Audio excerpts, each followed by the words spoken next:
Thanks a lot to the organizers for including our papers. This is joint work with my colleagues at the board, Sebastian Graves and Matteo Iacoviello, and the usual disclaimer applies. So, in the post-COVID, we are focused on some features of the post-COVID recovery. So, first of all, there was an unprecedented shift in the consumption expenditure from services towards goods. Second, as we all know, there was like a large rise in inflation that still continues. At the same time, there was a persistent fall in employment. And the fourth feature that I wanted to point to is that there was like a big dispersion at the industry level, both in terms of output, prices, and employment. And I'm going to show you these things in detail now.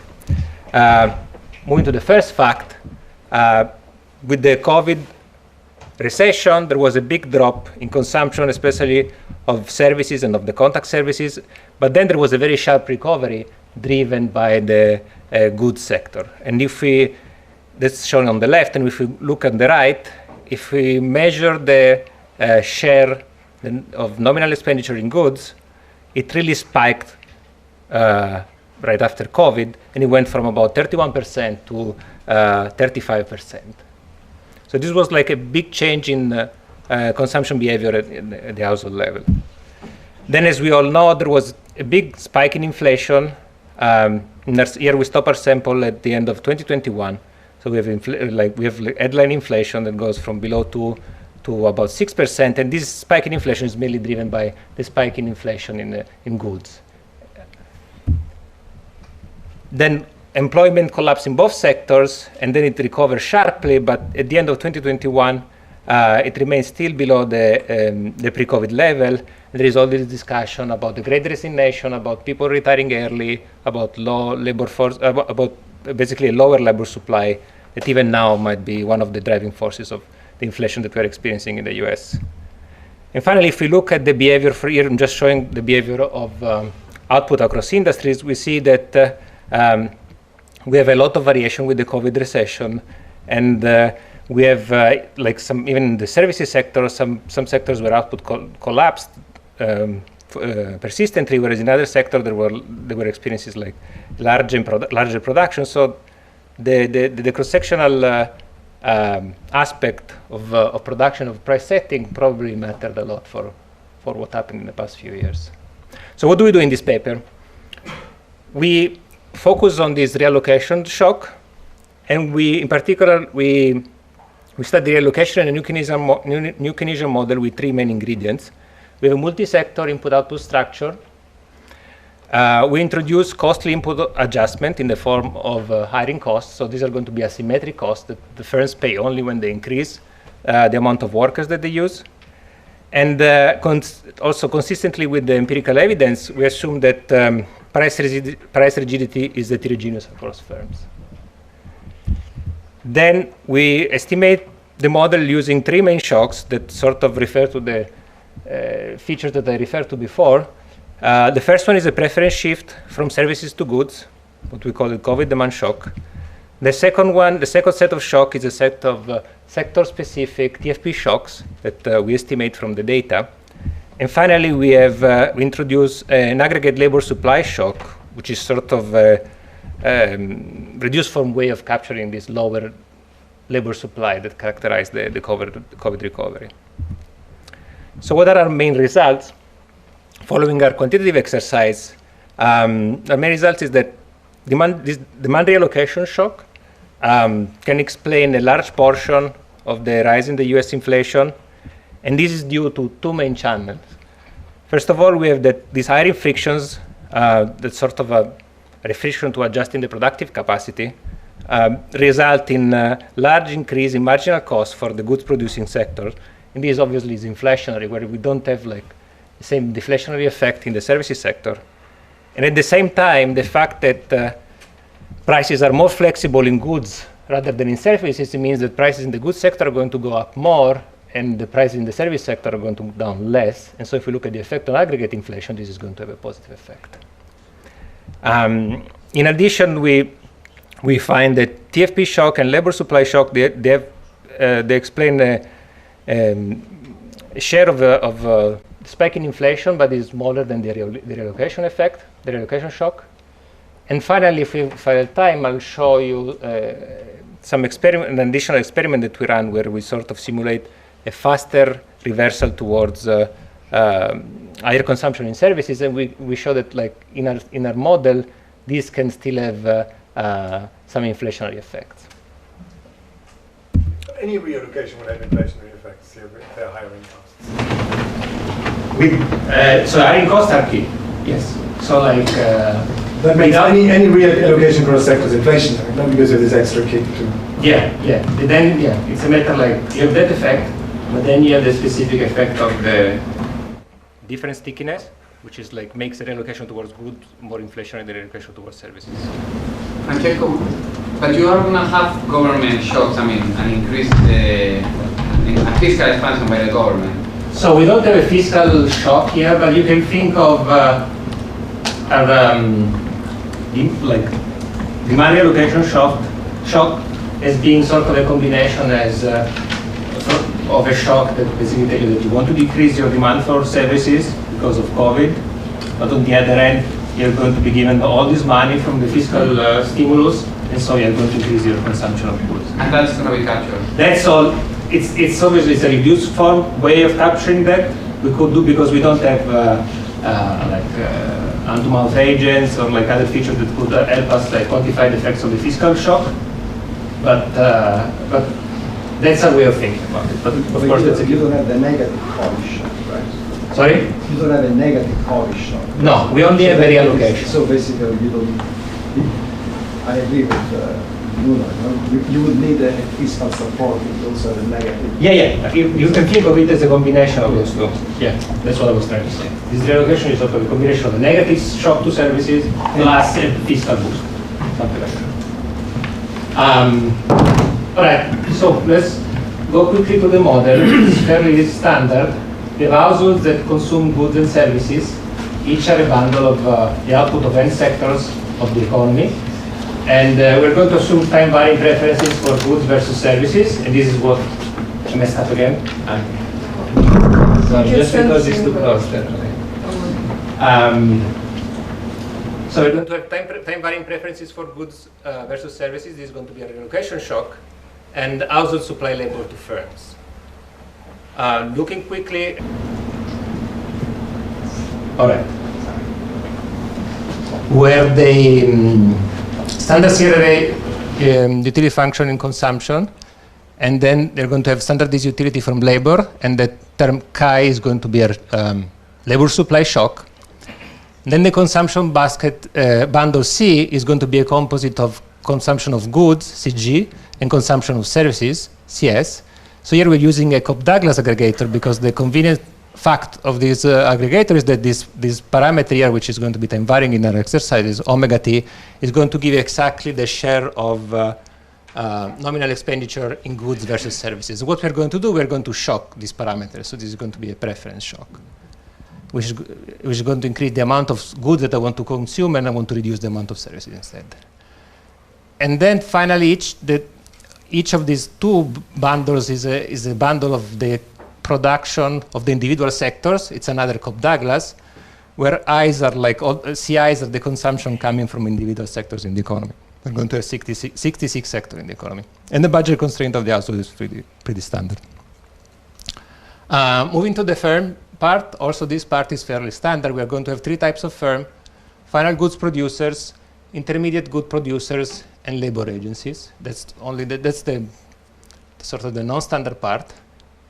But final goods producers are they aggregate a CS of like intermediate good products, and we assume that there is a standard Rothenberg price setting problem for the intermediate good producer sectors. So that we're going to have sector-specific Phillips curve. So where this parameter chi is going to be sector-specific, this is what we take from the literature to calibrate the different stickiness across sectors. So here's the way inflation is defined in the model. Is that, okay when you compare to the data when there are huge shifts in the consumption basket over time? I see. So yes, because inflation here is going to be, it's going to be a weighted average basically of the prices of the goods and services. Having different weights. So that's going to change with the shock as well. Yeah. So I don't have it here, but yeah, it's going to, you can, if you keep the bundle fixed, that's going to move a bit differently. I don't have it here. So but it's comparing to a chain-weighted index or something in the US, or? Yeah, we're using the definition of basically the inflation is going to be the changes in the price of the consumption bundle. So this is the one that matters for intertemporal choices, right? So we're using that inflation. No, but this is all fine in the model. But the question is, what do you want to compare this to in the data? Because the data does not update the weights. Not as frequently. Yeah, we can change. We have tried. I don't have it here in the slides. The movements are going to be a bit smaller, but I see your point. Yeah, we can compare the version of inflation with fixed weights indefinitely. Okay, the intermediate good producers, they're going to produce output Y, which is sold at the price MC. This is the marginal cost that enters the Phillips curve for the Rothenberg price setters. And they're going to maximize the difference between the revenues, so MC times Y, minus the cost of their inputs, so which is given by M, which is the bundle of intermediates, priced at the price PM, and L, which is going to be labor inputs, priced at the price PL. And the production function is the standard CS aggregator of intermediates, M, and labor, L, where epsilon Y is going to be the elasticity of substitution between labor and intermediate in production. This is one of the parameters that we estimate. And finally, each intermediate bundle is going to be itself a bundle of inputs coming from all the other sectors. And this matrix, gamma Aj, is what we take from the input-output tables. Is going to give us the demand, the relative demand from each of each sector for intermediate inputs coming from the other sectors. And this parameter here, epsilon m, is what instead is going to give you the elasticity of substitution across intermediates.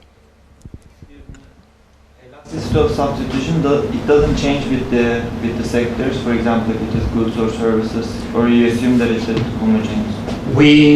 So we are keeping it constant in this version of the model. That's what most of these models use. But I see your point. That's something we are looking into. Potentially, you might think that this elasticity of substitution is different across sectors. Yeah, then it's not obvious, because it's not going to be easy then to estimate it decently. But that's a good point. Yeah. And if we solve the problem of the intermediate good producer, we're going to have that the price of the bundle is going to be given by a weighted average of the price of the intermediates, and finally the marginal cost, which is what matters for inflation pressures at the sectoral level, is going to be a weighted average of the price of the material and the price of labor, this PL. And this price of labor is determined by what we call labor agencies that hire labor, which is homogeneous from the household sector at wage W, and then they supply it to intermediate producers at price PL. And there is going to be a wedge between PL and W because there is going to be this cost, which are going to be key in our model. So these labor agencies are going to have to pay some quadratic cost whenever they want to increase the labor provided to a specific sector. So these are costs that are faced only when labor is augmented. And if you solve the first order condition for the labor agency, you're going to have that PL, the price of labor, is going to be equal to this W plus a wedge that comes from this cost. See, this is going to be one of the parameters that we're going to estimate in the model. Okay? So whereas if you're going to decrease labor, you're not going to have any extra term, no extra wedge. So why not?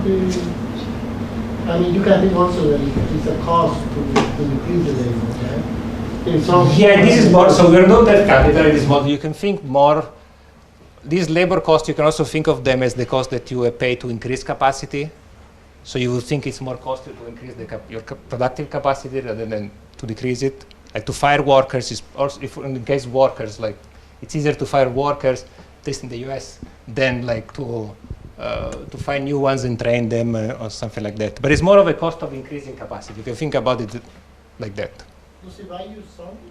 Or I mean, Sorry? does it buy you something? That's key for the inflation part. But regarding, if you have symmetric, it will change your results, like for going up and down? Yeah, it's going to dampen the results because you're going to have, the marginal cost is going to go down more when you cut workers. So this one is going to give you some asymmetric response. Yes, exactly. I see. Yeah. Yes? Just clarification questions. You have one monopolistic labor agency in each sector. Yeah. The size of each sector is the same? No, the size is going to be endogenous, no changes. But it's okay, and the function and the hiring cost function is the same in each sector or not? yeah, but it's expressed in percentage change. So that Okay. it does so yeah, that's a good point. Otherwise, if it goes proportionally to labor, for example, like the way in which we have it is its effect doesn't vary with the scale of the sector. Mm-hmm. All right. The rest of the model, then to close the model, it's again fairly standard. We use a standard Taylor rule responding to aggregate inflation. And then we have market clearing for each goods markets. Production is going to be equal to final consumption plus all the intermediate demand from all the other sectors. And then we have the labor market clearing that just requires that labor demand is equal to labor supply, including also the effect of this cost, which anyway is going to be fairly small in our experiments in terms of output. Okay, so calibration. So there are like some standard aggregate parameters for which we use standard values, as I will show in a second. We focus on a model with 66 sectors, and we take these gammas from the BA input-output tables. And we construct these consumption shares for goods and services using this PC bridge to match basically the production in the BA table to the consumption characterization as goods or services. And finally, we take these price stickiness parameters from paper by Pasten and co-authors, where they estimate different price stickiness for different sectors in the US. And the key feature is what I mentioned before, is that service prices are stickier than goods. So like about like twice as sticky as the goods sector. In terms of the estimated parameters, as I mentioned, we're going to estimate this elasticity epsilon and epsilon y. And these are going to be important because they're going to interact with the cost. Since the cost is the hiring cost on labor, the higher is epsilon y, so it means that the more you can substitute using intermediates, so the less is the bite of the cost. It's going to be less important. Whereas the lower the elasticity of epsilon y and epsilon m, the more important the cost is going to be because you cannot substitute away from labor using intermediates. Then we estimate this labor supply shock and these hiring cost parameters, and our targets are going to be, we're going to minimize the distance between model implied and data implied moments. In particular, we're going to look at the standard deviation of industry level prices, output, and employment, so model versus data. And then we're going to try to minimize the correlation also of the same industry level prices, output, and employment between model and the data. Then we're going to try to match the change in aggregate employment, which is a decline of about like 4% over our sample period from the pre-COVID trend. And finally, we're going to match this change in the share. We're going to match the difference in inflation in goods versus inflation in services. So, okay, briefly on the parameters. Yes, also like what we're going to feed in the model for the reallocation shock, we're going to feed the preference shock that matches basically that change that I showed you at the beginning, where the share of goods in the consumption basket went from about 31% to 35%.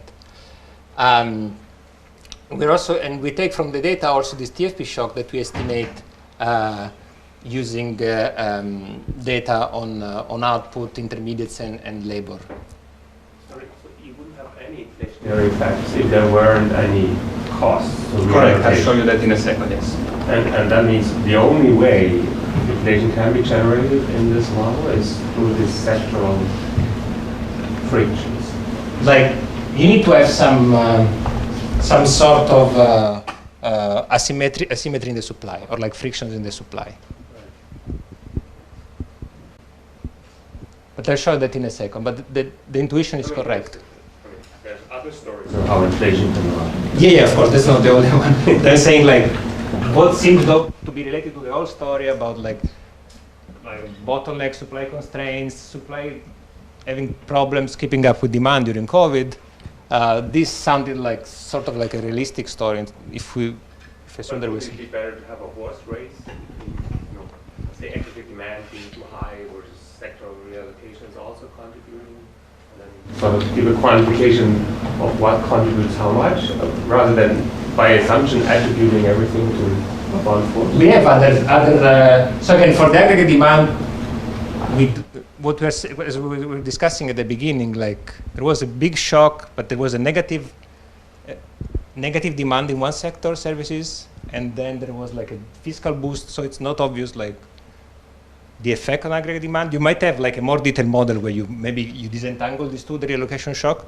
But this sort of looked like a clean way to just look at the effect of this big reallocation, which is sort of unprecedented.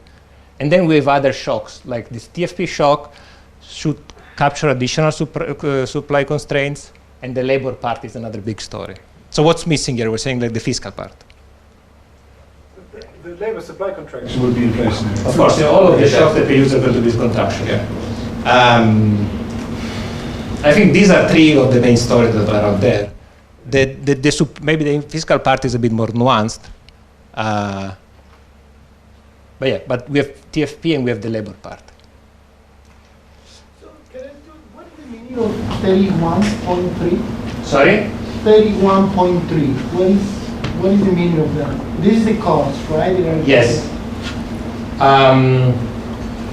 Yes, so you can, we have the number in the paper, like you can convert this in terms of, this is expressed in wage cost. So like, I think we express in the paper like how much how much additional extra wage cost you would have to pay to increase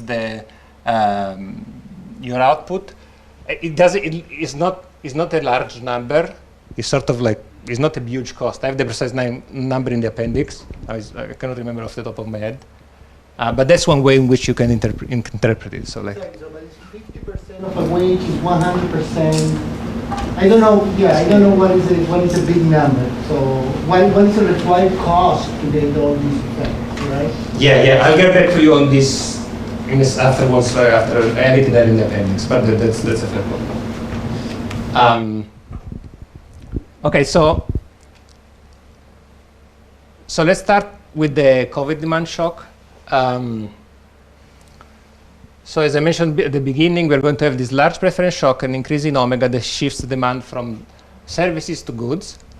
And I'm going to show you three versions of our model. So first, a model with the homogeneous price stickiness and flexible labor. As Adam was suggesting, in that case, you wouldn't have any aggregate effect, and I'll show you in a second. So you have like quantity shifting instantly, price is not moving, and so you don't have any aggregate effect on inflation. You have got an effect from just the convexity of the Phillips curves, of the sectoral Phillips curves. You mean no? But you mean from the cost, from the labor cost? Yeah, from or from the standard, like, because the labor costs here are off. In the first case, there is no labor cost. So then in the second, that's why there is no. So the Phillips curve isn't convex. I don't know if I'm following. There is standard Phillips curve in the first case, but there is no there are no these additional shocks. So basically, and also they're homogeneous across sectors. So that's important here. So that's it's the old discussion about mismatch when you have Phillips curve, or it works with a beverage curve that are convex in each sector. When you have more sectoral imbalances, on average, you are going to have more aggregate inflation for the same aggregate unemployment, because yeah, I think what is important is convexity shape of the Phillips curve. So I assume that under version 1, you don't have this, and that's why you get zero effect on inflation. Yeah, I think what an important assumption is that you have also homogeneous price stickiness, so that like the sector is symmetric. So that's the price stickiness. Yeah, okay. So that's why the price stickiness does not give you an effect of dispersion per se. No, I mean, if I have a boom such that, if I have a sectoral shift such that people move to the stickier sector, wouldn't this reduce aggregate inflation? Because prices fall a lot in the sector that people are leaving, but they don't go up by as much in the sector where people are moving. So you're saying just with the heterogeneous stickiness? Yes. So the heterogeneous stickiness means that you get more inflation when you have a sectoral shock in favor of a more flexible sector in terms of prices, but you get the opposite effect if you have a sectoral shock in favor of the more rigid sector. Whereas the convexity argument tells you that no matter what, if you have more dispersion, you get more inflation. I see. I think regardless of who benefits, who is up and who is down. I see. Yeah, no, that's something that I think we have somewhere in the appendix, but it's the effect is going to be much smaller than this high cost effect. And yes? The response of inflation is zero to that reallocation shock. Yes. If there's no cost of reallocation. If you just hire more people, produce at the same price, everybody's happy. Yeah, vice versa in the service. Yeah, but then you need marginal costs to be constant or something like that. Well, yeah, hire more people, but yes, that's what I'm going to show in a second. And there's no other fixed factors. There's no capital or anything. So you just expand. You charge the same price as before. That's the case of linearity. Then there is no problem. Yeah, that sort of comes from the fact that the sectors have to be homogeneous. So if you divide from like the symmetric, so that's also what gives you the simple result. Sorry, but then the second case is going to be a world with homogeneous price stickiness and with the hiring cost. And so here we have that, as I mentioned at the beginning, these hiring frictions are going to give you a large increase in marginal cost in the goods sector and a smaller decline in marginal cost in the service sector, and this is going to be inflationary. And finally, if we add on top of that heterogeneous price stickiness, that amplifies inflation even more because it gives you a smaller inflation in services and larger inflation in goods. So let me show you the impulse responses of these three results that I just mentioned. So the dashed line here is the model with no cost. And so you see that, as we were mentioning, in case of the reallocation shock, you just have consumption in goods, the blue line jumping, consumption in services adjusting on impact down, and employment moving like perfectly across sectors, and no movement in relative prices and no movement in inflation in this case. Okay, so this was the case we were discussing before. Whereas when we have this adjustment cost, we have that the jump in consumption, the drop in services is very similar, but the jump in goods is smaller because of this adjustment cost. And this is due, as you can see here, labor doesn't jump on impact, but it's slowly going to go up. And this has inflationary effects, as you can see from the fact that sectoral prices in most of the goods sector go up here. And so you have a spike in goods sector inflation, which somehow also spills over to the later on to the services inflation, to the input-output matrix, and then we have like a peak inflation on year-over-year inflation of about 3.7%. So that's a big chunk of the change that we've seen between 2019 and 2021.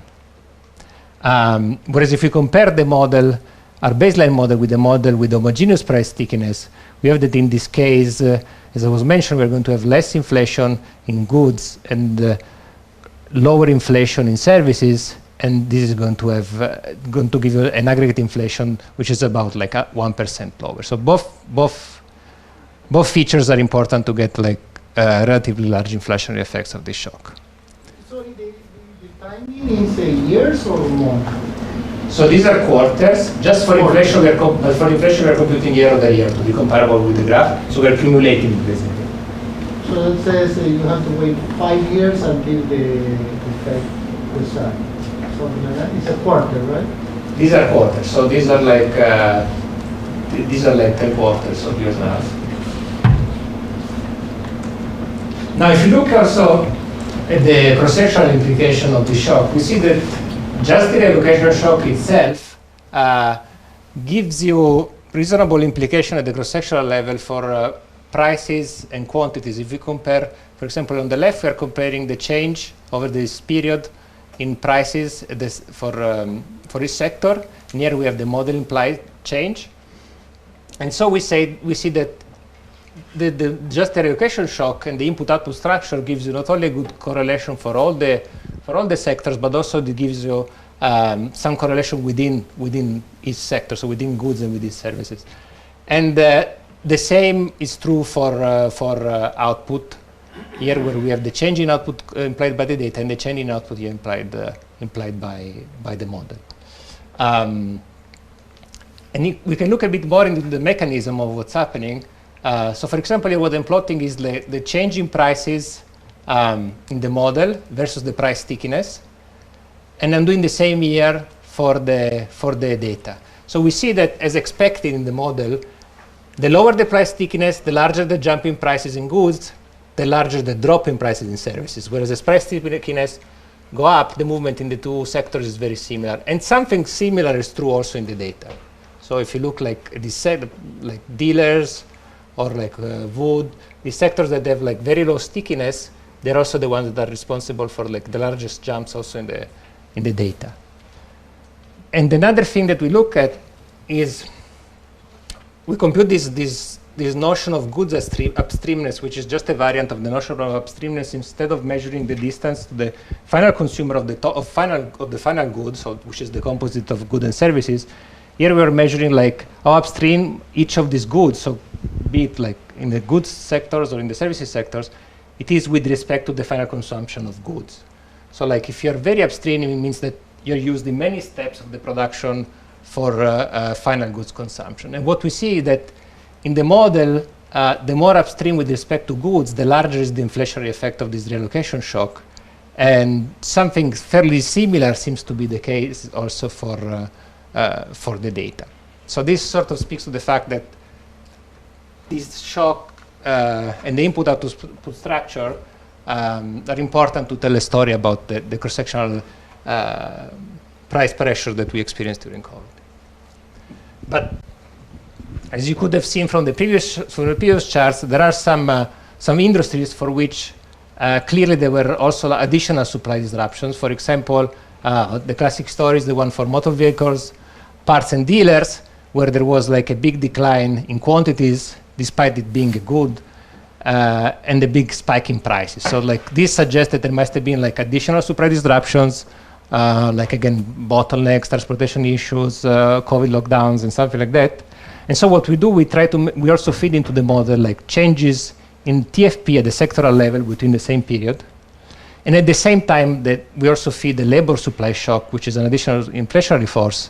And that's what these are. The first part is taken from the data, and the second shock is estimated from the model. And if we have all the shocks together, we get inflation is about like almost a percentage point higher. It goes from from 3.6 to 4.5. And so like the other shocks are important as well, but individually each of these shocks only explain like something like 1.5% of inflation. Then here you cannot sum them up because the model is nonlinear, so the individual contribution doesn't sum up to the total contribution. But you can take from these exercises, what you can take is that the reallocation shock seems to have been one of basically the driving force for the inflationary pressure over this period. Sorry to bother you. But I just consider about the length. Because the length of what? How long it takes to come back after the shock. I mean, so if I take it face value, No, okay. After the shock, The shock is very persistent. It's like 9.975. We're still expecting for this shift from goods to revert. I see. Because it's like 5 years of inflation, you're saying. We're sort of trying to get it to match. Okay, sorry, I don't have the time to see the continuous. But this is, this is sort of very persistent shift. We have data afterwards.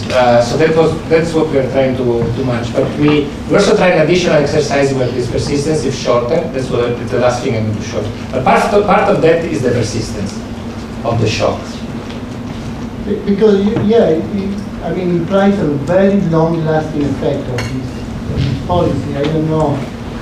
Is there any strong implications? No, of course, that's key. It's not clear how long this shift is going to take to revert. We're not waiting for it. At the Fed, we're really waiting for it. But I was wondering if it's related, because you have this fixed cost that is constant, the hiring costs, right? You say because you don't have capital. So you have this quadratic cost is always the same. You want to increase one unit. When you have capital, as you accumulate capital, the cost of hiring more people should go down, and the marginal cost. yeah, it depends how you specify the cost. Like here it's a stand-in for like labor and capital, so like, but yeah. One story could be that like with COVID, you cut down investment, labor. That's the last thing that I'll try to show you. Yes? The drop in consumption in the data is much higher than that, Omar.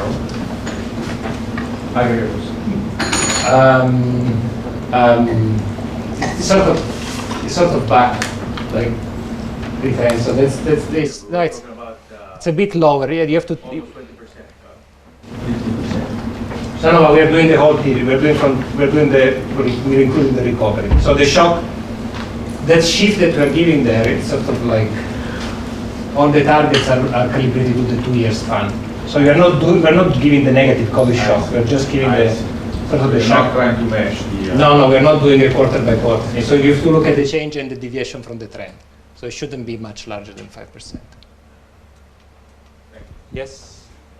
Sorry. Yeah. Banking and whether the inflation is demand or supply driven. And basically, you make the assumption that sectoral reallocation shocks are demand driven and supply shocks are aggregate. And basically, you find that. No, supply shocks are sector specific. You mean the TFP shocks at least are sector specifics? Yeah. But basically, it's quite difficult. I mean, some people do exactly the opposite. The Jovanian co-author do basically the exact opposite assumptions. They say that we have aggregate demand and we have sectoral labor shocks, and they find basically the opposite of your result. That is, inflation is more supply driven, especially in Europe, and you find, to simplify the other story. So my point is, how do you justify that you don't have sectoral supply shock, especially when you see such a huge... Like what are you referring to exactly? What's missing sectoral supply shock? We have TFP shocks. Their assumption is labor supply. When you see such a strong shock, I know that macroeconomics like TFP shocks, but the TFP shock... There is labor supply, but it's hitting all the sector. You're saying if I do it like sector specific? Sector specific, I have labor supply shock. It's affecting all the sectors. So it's sector specific supply shock. It's not TFP. When you double the price, you increase the price by 50% and you decrease quantity by 40%. This is not TFP. This is something. This can be oil. This can be another production factor, such as labor or capital, but it's not TFP. No, but there is labor. We're saying there is a big labor supply shock. So maybe we can discuss more in detail. Yeah, sure. But there is like a big supply component. We are running short of time because there's a discussion. Yeah, I can conclude. It's okay. So you have 2 minutes. That's fine. I was almost done. So just to go the last experiment. Okay, yeah. So okay, the last experiment, going back to Facundo's point about the persistence of the shock. So here is the shock that we're using. It's very persistent, but we're assuming we do an experiment where we assume what if after 2 years the persistence of the shock changes, so we have a faster reversal. Okay. So what we notice here is that like after these 2 years, so we have a fast, like the demand for services goes back up faster than expected, So at this point, what we have the labor demand in the service sectors spikes. So now it's the service sectors that face these costs, and this gives you a bump of inflation in the service sector and sort of like a slower decline in aggregate inflation as well. So this points to the fact that even like the effect of this reversal is not obvious in presence of these hiring frictions. So to conclude, we showed that in our model, a demand reallocation from goods towards from services towards goods can be inflationary because of the hiring frictions and because of the fact that goods prices are more flexible than services prices. We estimate the model using data for the US, and we showed that this demand reallocation shock is very important for explaining a good share of inflation over 2019-2021, whereas we have a smaller contribution from TFP and labor supply shock. And what I didn't have time to show you is that the model does a good job at explaining also the cross-sectional variation in output and prices. Okay, sorry if I went over. Thank you very much.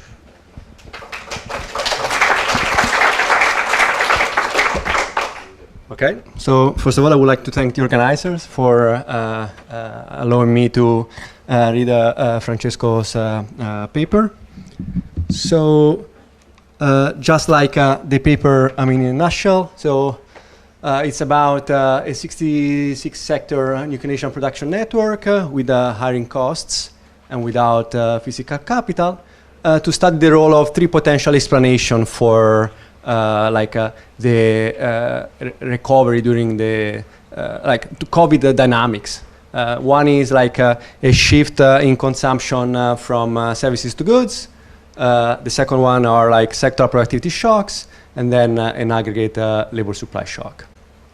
And the authors estimate the production, bring the model to data to estimate some key dimensions of some key parameters, which are like production functional elasticities, the size and dynamics of the labor supply shock, and the hiring cost. And Francesco didn't have all the time to show the results, but the model very remarkably can account for cross-sectional implication in terms of how inflation, output, and employment varied across sectors from 2020 2021. And the main result of the different counterfactual of the paper is like what explains the bulk of the action is this preference shift towards goods, whereas like the sectoral shocks and the aggregate labor supply shock, are useful especially for the first to explain to match better the cross-sectional dispersion of inflation output, and the aggregate labor supply shock to instead explain better the drop in aggregate employment, but they are like they do not explain much of the variation in aggregate inflation. Okay, so here I would like to say like 3 points on these hiring costs because there have been a lot of questions. So the first one in terms of the quantitative magnitude. So the way they estimate it is such that a 1% increase in unemployment yields an hiring cost which accounts for 0.3% of firm payroll. I don't know whether this is big or small. As a number, doesn't look like too big. The second point is why the presence of these hiring costs, and this is because I have not to talk about my research, but like I have a paper with a FedWork as in Emiliano Santorum, which basically we show the irrelevance, the aggregate irrelevance of sectoral demand shocks, that in the context of government spending. But basically the idea is that if you take a model, it can be labor and capital, as long as there's no friction in the reallocation of labor and capital across sectors, then any sectoral demand shock will generate cross-sectional effects, but will have no effect whatsoever at the aggregate. Okay, so in order here to have some action on aggregate inflation and aggregate output out of this preference shift, you do need some friction, which is in this case are hiring costs. Usually, in much of the production network literature, usually people consider like a CS aggregator of sectoral labor into aggregate labor. Okay, so this would be very similar implication. And in terms of whether any sort of sectoral reallocation will generate the same inflation dynamics, I mean, yes and no, in the sense that, of course, hiring cost generate that. I mean, even if it were like a boom of services, will generate inflation. But here, what is key is like also this heterogeneity in the price rigidities. So, insofar goods are relatively more flexible, then the reallocation towards that sector is relatively more inflationary. Okay, so this is a key factor. Okay, so I mean. There's plenty of nice exercises, and I mean, I keep hearing, you know, the COVID was a demand and supply shock. So what is very nice out of this paper is like the Francesco and co-authors really try to quantify and measure these different stories. Okay, and again, from the point of view of quantitative grip, they really make a very credible predictions, because I mean they match again both aggregate and cross-sectional expressions. Okay, so of course, I mean, since COVID is a very complex phenomenon, and I mean whenever you have like a model with many dimensions, you are naturally asked, you are naturally like you tend to ask more and more, and maybe this is what I will try to do. But I mean I think. Also out of the discussion is really that, I mean, this could be an ideal laboratory to push further and trying to understand better the relevance of this competing hypothesis on the recovery out of... Can you remind me what the monetary policy is during those experiments? So here, exactly. So here, I mean, you have like a standard error rule, which I mean standard. So you have like interest rate react to inflation with a parameter 1.5. There's no role of response vis-a-vis the output gap, and there's even no zero lower bound or QE. Okay, so this is something that also, I mean, once you think about the model, I mean, how you will think about the ZLB, and also, I mean. There's no result in the paper about what is the implication of the model on interest rates.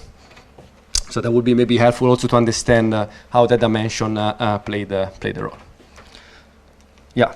So, I mean, the first thing would be like on the estimation. This is also connected on this hiring cost and this heterogeneity, this role of whether this is supply or demand story. So here the approach is okay, so let's derive hiring costs, the elasticity of substitution between intermediate inputs, the elasticity of substitution between labor and intermediate inputs, and the pattern of labor supply shock by matching some sectoral and aggregate implication. Now, what is very nice is that, I mean, what they find is that these elasticity of substitutions are very in line with what, like, somewhat the literature always uses. Okay, there usually is like the estimates in Atalay, there are also the estimates in Boehm and co-authors. There's the Barotto Savagna. I mean, there's several numbers out there. Okay, now what I wonder is whether, I mean, Francesco could follow an alternative approach, which is like, as in the vast majority of production networks papers, like just take these parameters out of the shelf and actually, rather than estimating these parameters, just trying to get some heterogeneity in these hiring costs. Okay, and that will be very important because, again, as Francesco said, I mean, these are like a key amplifier in the model, and I mean, during the pandemics we heard any kind of stories, not just like the problems in hiring truck drivers, but also the fact that people were relatively less willing to work in like services with no social distancing. And since like in the model there's only an aggregate labor supply shock, so basically these like patterns in this sectoral hiring costs could somewhat capture in a reduced form some sectoral heterogeneity in any shift in both labor supply and labor demand. So I think there's more to gain in trying to understand these patterns, and especially because, I mean, the required elasticity of substitutions that the model wants are those that usually using in that are already been estimated in microdata. The second is on the role of these elasticities themselves. So, I mean, as in most of the literature, they consider this elasticity to be symmetric across sectors. But however, there's a lot of, there's more and more evidence that actually they vary across sectors. So, for instance, in a recent paper by Miranda Pinto-Young, they show how there's a very vast heterogeneity in the elasticity substitution, for instance, between labor intermediate inputs, and how this heterogeneity can explain actually relates strongly with changes in credit spreads across sectors, and actually they build a model to show how this heterogeneity is a key fact that amplifies the divergence across sectors during the Great Recession. Okay, so again, I mean, I think there are the dimensions that could be helpful for accounting for these differences in inflation and output responses in the data. And the other pattern, which is again related to this, is either a supply or a demand story. So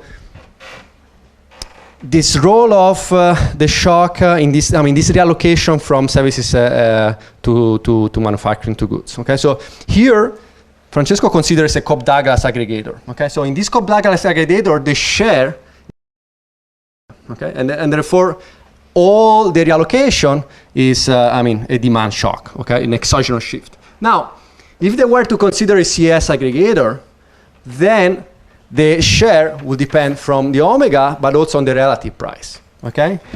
And as long as in the empirically relevant case, the elasticity substitution between services and manufacturing is below 1, then in that case, a drop in sectoral TFP in the manufacturing sector will increase its price, it will increase its relative price, it will affect its share, okay? And so, like in these cases, sectoral TFP shocks would generate themselves a reallocation. And therefore, I wonder whether, to the extent that this is more empirically, more in line with what we think the elasticities are, I think this would be also a possibility to give relatively more grip to supply stories coming through whatever is captured by sectoral productivity shocks. Because again, to some extent, the very strong role of this demand reallocation effect is that is the only factor that really pins down the share of goods in consumption in the model. Instead, this assumption can be relaxed. And so I think that is everything I wanted to say. So, but again, so I think this is a very nice exercise that trying to tease different stories of macrodynamics during pandemics. But I think there's also an opportunity to leverage the model more to either take into account some of the concerns, but really to measure better what could have been factors coming from supply vis-a-vis factors coming from demand. Thank you. The reason why I asked about the monetary policy during the exercise is that, to me, assuming a Taylor rule, it's almost like assuming like analyzing a counterfactual, right? Because remember that even at the beginning of this year, the US was still discussing what should be the pace at which they should phase off quantitative easing, let alone increasing the interest rate. So throughout most of the inflation spike for which we have an entire year of data, the interest rate was at 0. Yeah. I see the point, yeah. But that's something that we still, that's the next step. There are very few questions about monetary policy. Obviously, that's going to affect the aggregate results. The ZLB is definitely something that we can consider. We just have to think of the appropriate shock that would lead us there. But that's something it's not that you need a shock to be stuck in there. I think it was an inheritance of the lower for longer policy that they had. I mean, the whole idea in the US of targeting average inflation is a reflection of that, right? Saying throughout the inflation spike, the position of the Fed was, well, we undershoot the price level big time for many, many years. Now we can tolerate some inflation, and that was what led to the, yeah, that was the new framework, yeah. Yeah, no, but definitely. It's weird because if you look at the Jordi-Gali welfare function, you do not average current inflation with past inflation. You minimize the sum of square deviations. So having high inflation now does not make up for having too low inflation in the past. Giancarlo? One thing, I think there's a paper by Gertler and Cirelli, Yeah. where the action is the fact that, so basically you're assuming here lots of sharing in the houses, right? People who lose job get the money from people who are already relocated.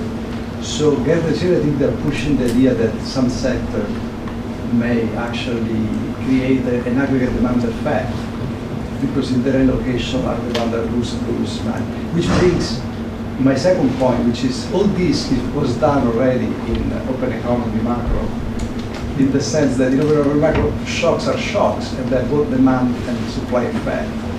And COVID was a healthy reminder that shocks are shocks, and enjoy equilibrium both demand and supply effect. So I like what you're doing. It's just the fact that it would be nice to not to step back and to say, okay, this is demand shock, this is supply shock. It would be nice to understand how the propagation goes.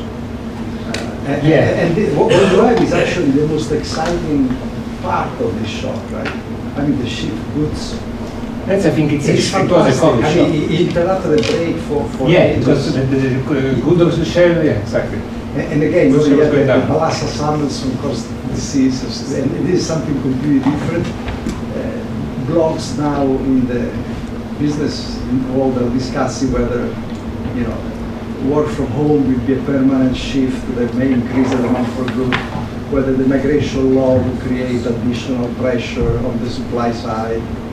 So it's all you are saying there is now currently debated, mapping to whether it's a permanent or a persistent. So again, I like it. It would be nice to have this part of what exactly the shock is, and now we have more demand and supply shock. The shock, we thought that we thought that like for the COVID, this spike, it was sort of like a precise narrative. So like everybody not going to the restaurant anymore, everybody like just consuming goods, buying furniture, staying at home, getting a bigger house. So that's why we thought, obviously, that share has been fluctuating over the years, but like such a large spike has never been seen before. But so I agree that this is fantastic. So that's why it's clean, sort of a clean shock. That's why. And then regarding the Gertler's paper, yeah, it's barely related, obviously, but they focus more on the contraction. It's not about the recovery and the inflation. They say something about that from labor supply, but they're more focused about. They're more of a negative dimension. Do you want to conclude by addressing some of the comments of the discussant? Of course, that's where we'll begin. All great comments and stuff that we can try. Definitely, that's something also that some people in the audience suggested of like trying to estimate instead of heterogeneous costs or using heterogeneous elasticity. The paper looks great. We'll look at it and know about it.